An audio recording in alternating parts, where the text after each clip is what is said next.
नंदिनी और मेनका दोनों ही देवरानी और जेठानी थी। नंदिनी पद और उम्र में मेनका से 5 साल बड़ी थी। यूं तो मेनका उसकी देवरानी थी, लेकिन किसी से भी छोटा या कमतर महसूस करना उसे हरगिज भी बर्दाश्त नहीं था। इसीलिए अपना बड़प्पन झाड़ने के लिए वो अक्सर झूठी सच्ची बातें करके खुद को ऊंचा साबित किया करती थी। फिर शादी के कुछ दिन बाद मेनका की सहेली उसे फोन करती है। अरे यार, तेरी तो आदत ही है ना हमेशा टीम लीडर बनने की है, तो अब तू क्या करेगी?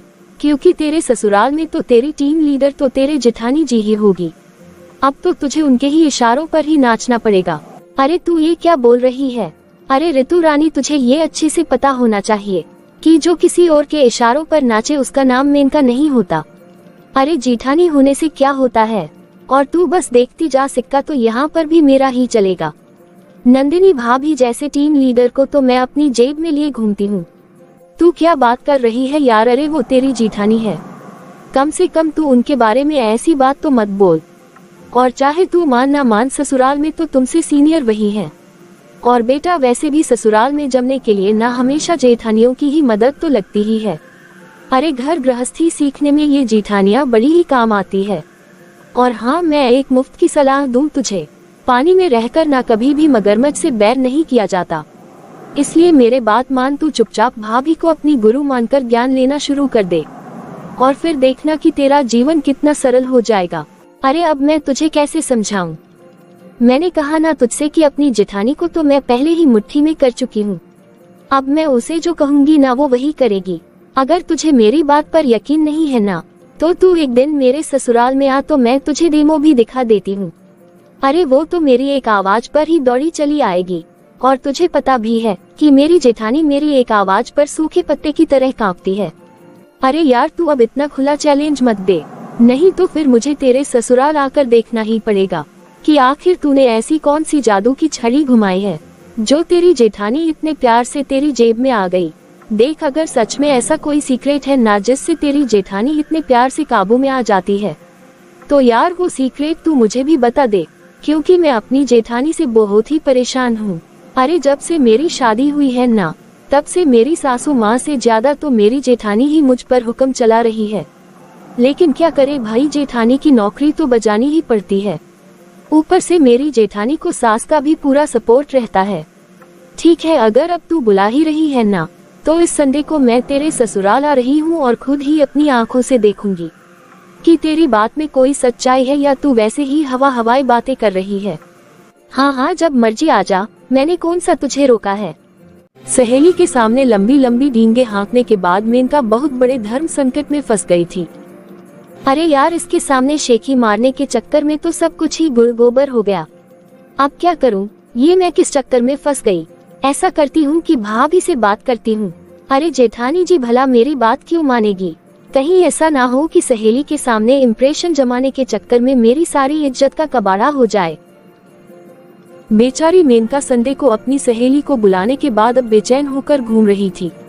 फिर अगले दिन, अरे मेनका, क्या हुआ तुम्हें? तुमने ये कैसा हुलिया बनाया हुआ है? क्या बात है, तुम्हारी तबीयत सही नहीं है क्या? नहीं नहीं भाभी, तबीयत की बात नहीं है, मेरी सेहत तो एकदम फिट फॉट है। बस रात में मैं सो नहीं पाए, बस उसी के कारण चेहरे पर सूजन दिख रही है। अरे क्या हुआ भाई, तुम रात को क्यों नहीं सो रही हो? तुम थोड़ा ख्याल रखो अपना।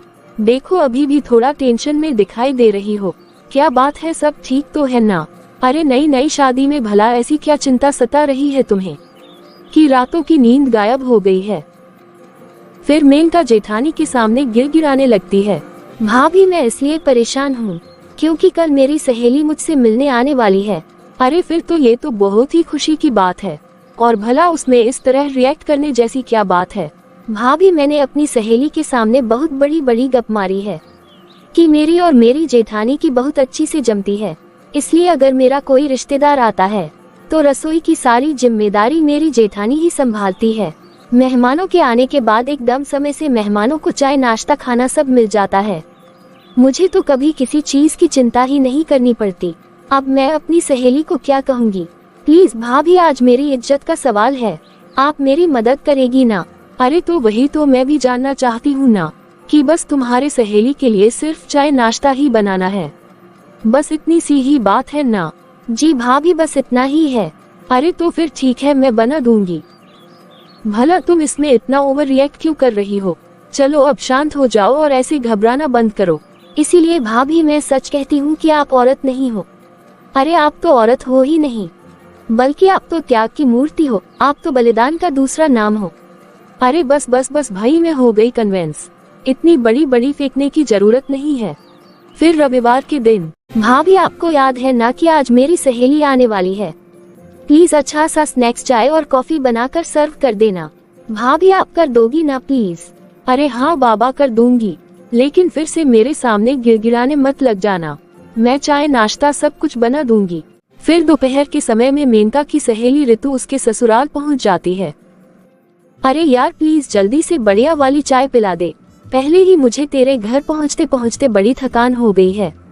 अरे क्यों चिंता कर रही है, रुक, अभी मैं अपनी जेठानी को आवाज लगाती हूँ और देखना वो तुरंत भागती हुए आएंगी तुम्हारे लिए चाय नाश्ता लेकर।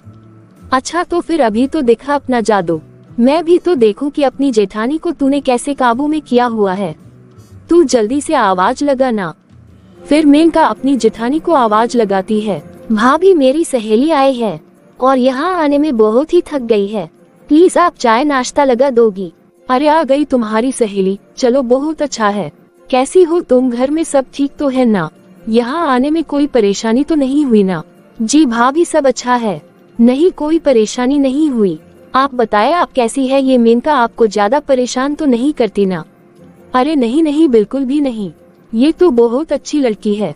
अच्छा तुम बैठो, मैं अभी आती हूँ। फिर अपनी सहेली को बिठाकर मेनका रसोई में जेठानी के पास जाती है। भाभी लाइए मैं आपकी मदद कर देती हूँ। अरे नहीं नहीं, पहली बार तुम्हारी सहेली आई है तो तुम जाओ और उसके साथ बैठो, मैं अभी सब कुछ बनाकर लाती हूँ। फिर मेनका आकर अपनी सहेली के साथ बैठ जाती है और उसकी जेठानी अकेली ही रसोई में नाश्ता और चाय तैयार करने लगती है। ऐसा करती हूँ मैं, नाश्ते में 1-2 डिश और बना देती हूँ। मेनका खुश हो जाएंगी बेचारी, उस दिन कितना गिड़गिड़ा कर विनती कर रही थी। अब अगर सिर्फ चाय पकौड़े लेकर जाऊंगी तो बिल्कुल भी अच्छा नहीं लगेगा। ऐसा करती हूँ कि चीज रोल भी बना देती हूँ और फटाफट बन जाएंगे। देवरानी को प्यार दिखाने के लिए जेठानी पकोड़े और चीज रोल बनाकर मेनका के पास ले जाती है। ये लो मेनका, आराम से खाओ, किसी और चीज की जरूरत हो तो बता देना। अरे भाभी आप ही आइए, बैठिए हमारे पास। अरे नहीं नहीं, तुम लोग बातें करो, मैं अपना काम निपटा लेती हूँ। देवरानी को उसकी सहेली के पास छोड़कर नंदिनी वापस आकर घर के कामों में जुट गई थी। चलो मेरे सारे काम भी खत्म हो गए, अब पता नहीं कि चाय नाश्ता कैसा बना होगा। कोई बात नहीं, जब मेनका की सहेली चली जाएगी तब उससे पूछूंगी कि नाश्ता कैसा बना था। तो फिर कैसा लगा मेरा जादू? अरे भाई कमाल है, मान गए तुझे। अब समझी तुम? मैंने कहा था ना कि नंदिनी जैसी को तो मैं अपनी जेब में लिए घूमती हूँ। अब तो मानना ही पड़ेगा भाई, साबित करके दिखा दिया तूने तो। अच्छा एक बात बता, तेरी जेठानी इतनी आसानी से तो बोतल में आई नहीं होंगी, फिर तूने ऐसा क्या किया? देखो इतनी आसानी से कोई भी तुम्हारी मुट्ठी में नहीं आता। अगर किसी को भी अपनी मुट्ठी में करना हो तो सबसे पहले उसकी 2-4 कमजोरियों का पता करो और फिर उन कमजोरियों का नाम लेकर उससे चाहे जो भी करवाना है करवा लो। वो हंसते हंसते तुम्हारे सारे काम कर देगा।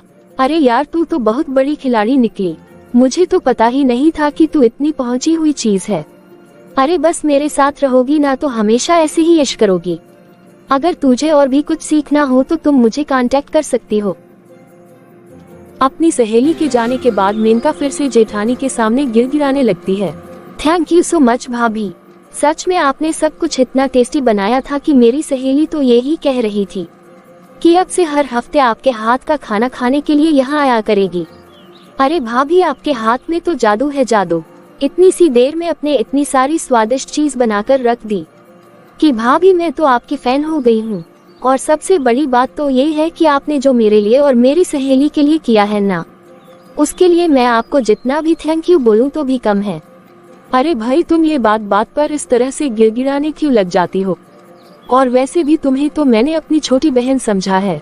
अरे तुम बस तो सीधा गले मिला करो ना, बस ये बार बार ऐसे मत किया करो। और तुम्हारे और तुम्हारी सहेली के लिए ये सब बनाकर मुझे ना सच में बहुत खुशी हुई।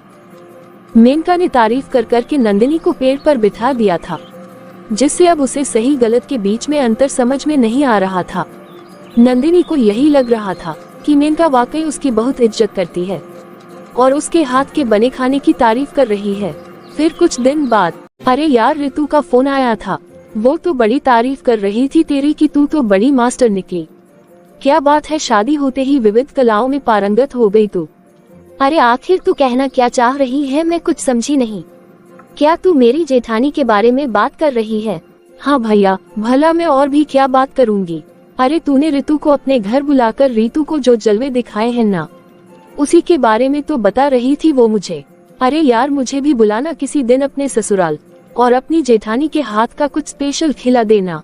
अरे यार, ऐसा अच्छा नहीं लगता ना कि मैं रोज रोज अपनी जेठानी को खाना बनाने के लिए कहूँ। अच्छा, रीतू तो कह रही थी कि तेरी जेठानी तो बिल्कुल ही तेरी जेब में है। वो तो ठीक है, लेकिन तू कब से मेरी जेठानी की इतनी चिंता करने लगी? अरे यार ठीक है, वो मेरा कहा नहीं मोड़ती है, लेकिन मुझे भी इस तरह से उसे परेशान नहीं करना चाहिए ना, बस इसलिए कह रही थी। अरे नहीं, मुझे तो बल्कि ऐसा लग रहा है कि तूने ऋतु के सामने बस तुक्का लगाया होगा। तेरी जेठानी भी कोई घास नहीं डालती होगी तुझे। अरे भाई, ऐसी भी कौन सी जेठानी होती है जो अपनी देवरानी के इशारों पर नाचती है? बल्कि देवरानी को अपने इशारों पर नचाने वाली तो बहुत देखी है, लेकिन देवरानी की इशारों पर नाचने वाली नहीं देखी। अरे तू भूल मत कि तू किससे पंगा ले रही है। मैंने ऋतु को भी साबित करके दिखाया था और अब तुझे भी मैं साबित करके दिखा ही दूंगी। बोल कब आना है तुझे और ये बात कि तू क्या खाएगी। और तू चिंता मत कर, तुझे भी सारा खाना मेरी जेठानी ही बना कर खिलाएगी। सहेली को चैलेंज करने के बाद अब फिर से मेनका के सामने धर्म संकट आकर खड़ा हो गया था। रीतू को तो चाय नाश्ते में चलता कर दिया था, लेकिन ये नीतू तो छोले भटूरे खाने की मांग कर रही है। अब क्या करूं, मुझे तो कुछ समझ में ही नहीं आ रहा। ऐसा करती हूँ कि भाभी से छोले भटूरे बनाना सीख लेती हूँ और फिर बाद में कह दूंगी कि मेरी जेठानी ने बनाया है। मेरी धौंस भी बनी रहेगी और मेरा काम भी हो जाएगा। भाभी, आप मुझे छोले भटूरे बनाना सिखाएंगी क्या? अरे भाई मेनका, आज तुम्हें छोले भटूरों की कैसे याद आ गई? अभी तो तुम सिंपल खाना भी नहीं बना पाती हो और तुम सीधा छोले भटूरे कैसे बना पाओगी?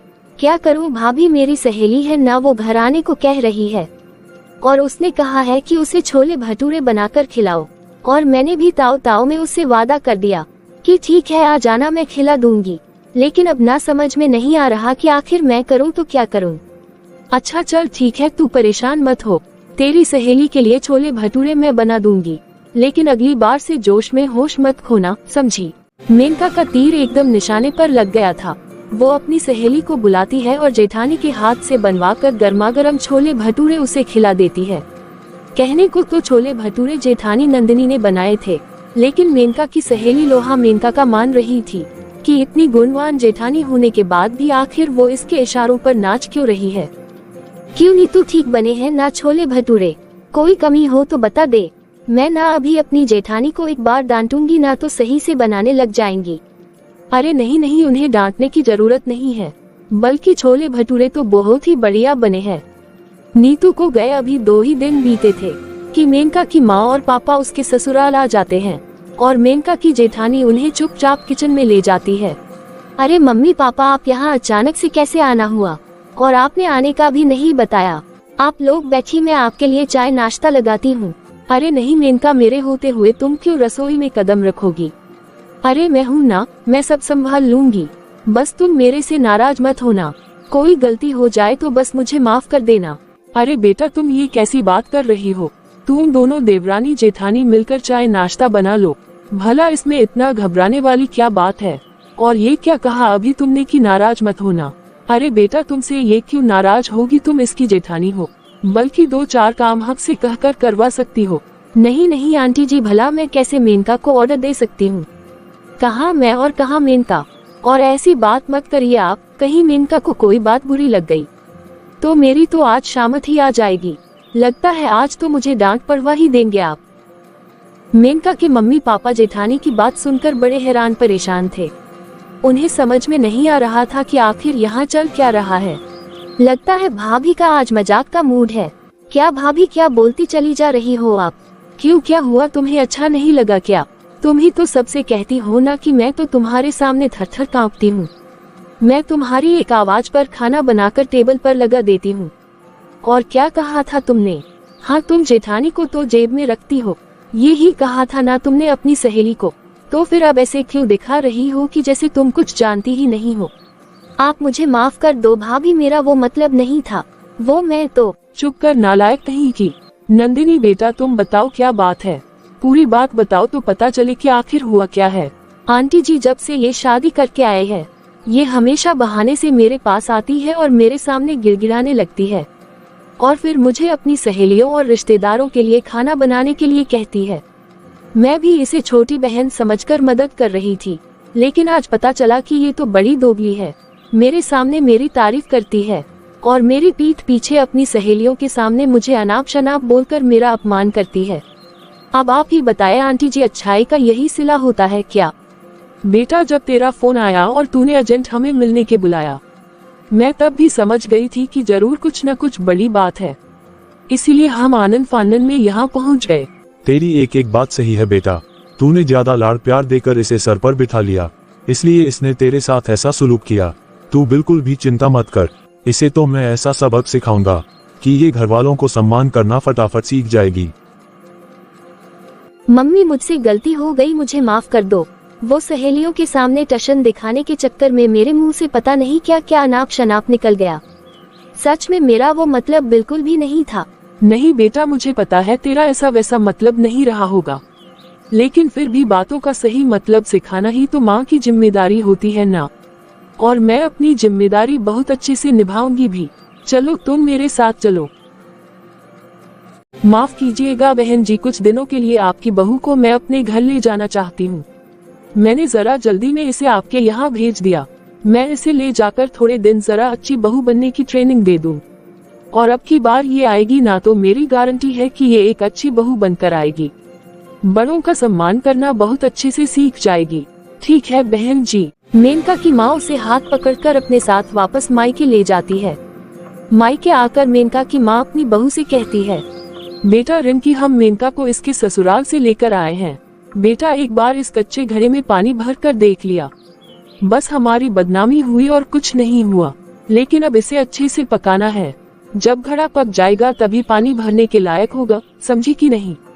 अच्छी तरह से समझ गई माँ जी, आज से इसे पकाने की, मेरा मतलब है कि घर के काम सिखाने की जिम्मेदारी मैं लेती हूँ। अगले ही दिन से मेनका की भाभी और माँ उसकी सख्त ट्रेनिंग शुरू करते हैं।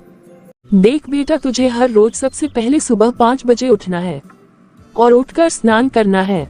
उसके बाद पूजा घर में दीपक जलाना है और फिर जितने भी घर में बड़े हैं सबके पैर छूने हैं, और उसके बाद रसोई में जाकर चाय नाश्ता बनाना है। और हाँ, तेरी भाभी को तो पहले से सब आता ही है, तुझे सीखना है, इसलिए तीनों टाइम का खाना, बर्तन साफ सफाई आज से सब तू ही करेगी। अरे मम्मी, एक दिन में इतना काम भला कौन करता है? मुझसे नहीं होने वाला ये सब कुछ। बेटा तेरे जैसी लड़कियां जितना काम में व्यस्त रहती है परिवार के लिए उतना ही अच्छा होता है। खाली रहेगी तो फिर से तेरे दिमाग में कोई खुराफात आएगी। बेचारी मेनका की हालत मायके में ससुराल से भी कई गुना बदतर हो गई थी। पूरा पूरा दिन वो घर के काम करती, एक मील में 2-3 तरह का खाना बनाती। कुल मिलाकर अगले 2 महीने मेनका इतना काम करती है कि हर काम में एक्सपर्ट हो जाती है। मेनका के सारे काम सीख जाने के बाद उसकी ससुराल में वापसी होती है, लेकिन अब मेनका पूरी तरह बदल गई थी और अब वो अपनी जेठानी के साथ घुल मिल कर रहती है।